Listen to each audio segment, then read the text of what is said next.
नमस्कार साथियों, डोजुई में आप सभी का स्वागत है। सब्सक्राइब कीजिए और बेल आइकन को जरूर प्रेस करें कि जब कि मैं नया वीडियो अपलोड करूं आपके पास नोटिफिकेशन सबसे पहले पहुंचे।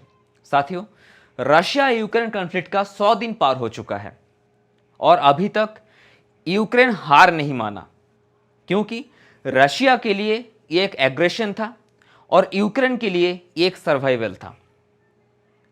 ये फोटो आप देख लें। साथियों, ये फोटो पिछले साल दिसंबर की है।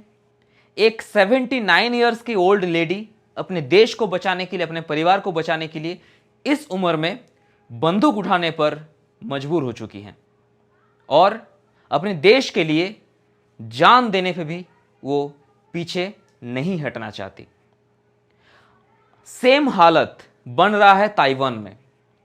चाइना की एग्रेशन नीति के खिलाफ और जिस तरह दिन ब दिन चाइना का इंकर्जन बढ़ते जा रहा है ताइवान पर, ताइवान के लोग ये समझ रहे हैं कि हो सकता है 1-2 साल नहीं तो 5 साल के अंदर ही चाइना ताइवान के ऊपर चढ़ाई कर सकता है।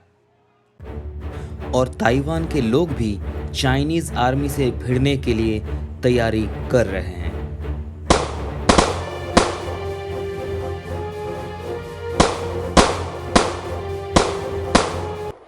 3 तारीख को, एक सप्ताह पहले ही 30 चाइनीज पीएलए जेट ताइवान के एयर डिफेंस जोन में इंकर्जन किया है। 3 तारीख को फिर से 10 एयर बॉम्बर फिर ताइवान के एयर डिफेंस जोन में घुस चुका था।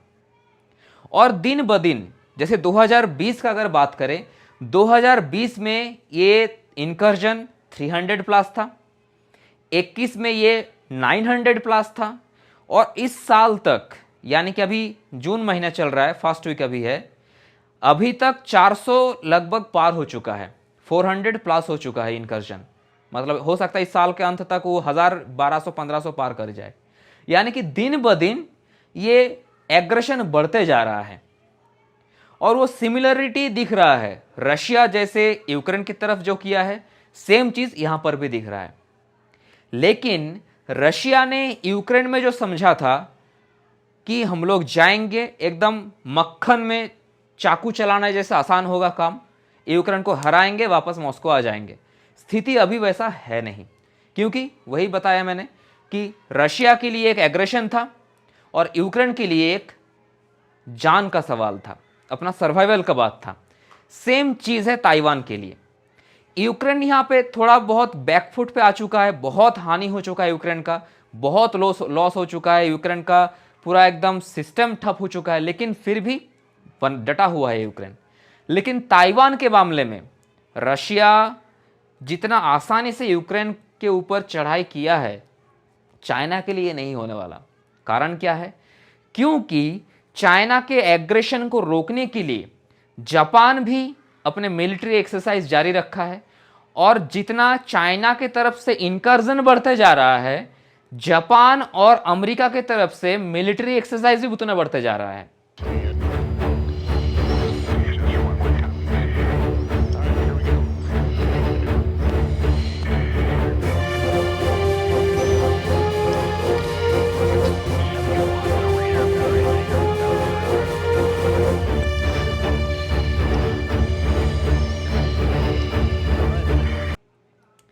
अमेरिका के तरफ से ताइवान को मिलिट्री एड दिया जा रहा है, फाइटर जेट दिया जा रहा है, फाइटर बॉम्बर दिया जा रहा है, मिसाइल दिया जा रहा है, टैंक दिया जा रहा है, शिप दिया जा रहा है, एंटी टैंक मिसाइल दिया जा रहा है।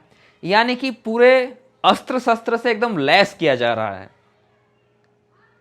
जितना चाइना एग्रेशन बढ़ा रहा है, उतना ही उसको डिफीट करने के लिए यूएस, जापान, ताइवान और भी अन्य सारे देश चाइना के ऊपर नकेल कसने के लिए तैयार है।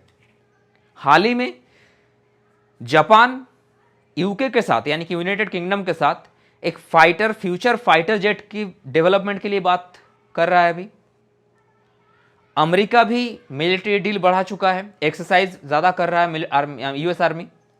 यानी कि दिन ब दिन ये चीज बढ़ते जा रहा है। यूएस थिंक टैंक के अगर माने तो मैक्स टू मैक्स अगले 5 साल में ही, यानी कि 2022 से लेकर 2027 के बीच में ही चाइना किसी भी वक्त ताइवान के ऊपर चढ़ाई कर सकता है, एकदम फुल फ्लेज में। चाइना का मीडिया में यह आ चुका है कि चाइना रेडी है और काम कर रहा है ड्रोन टेक्नोलॉजी के ऊपर, क्योंकि रशिया यूक्रेन चाइना के लिए एक डेमो था और चाइना ये पूरा अच्छी तरह से जांच कर लिया है कि रशिया के पास काफ़ी मात्रा में ड्रोन ना होने के वजह से रशियन फाइटर जेट को कितना नुकसान झेलना पड़ा है यूक्रेन में, बहुत नुकसान झेलना पड़ा है। लेकिन सेम चीज ताइवान के साथ ना हो, इसीलिए चाइना ड्रोन टेक्नोलॉजी के ऊपर डेवलपमेंट शुरू कर चुका है। और जैसे ये डेवलपमेंट का प्रक्रिया पूरा होगा, जैसे ही आर्मी तैयार होगी पूरी तरह से, हो सकता है 1 साल, 1.5 साल, 2 साल, उसके अंदर ये तो तय है, आज नहीं तो कल चाइना ताइवान के ऊपर चढ़ाई करेगा ही करेगा। हो सकता है इसके बीच मिलिट्री एक्सरसाइज के दौरान, मिसाइल टेस्टिंग के दौरान कुछ अगर गलतियां हो गई, चाहे वो चाइना के तरफ से, चाहे वो ताइवान के तरफ से, चाहे अमेरिका के तरफ से, चाहे जापान के तरफ से, तो जंग किसी भी वक्त छिड़ सकता है। और अगर गलती ना भी हुई, फिर भी अगले 5 साल में ताइवान चाइना कॉन्फ्लिक्ट कोई टाल नहीं सकता।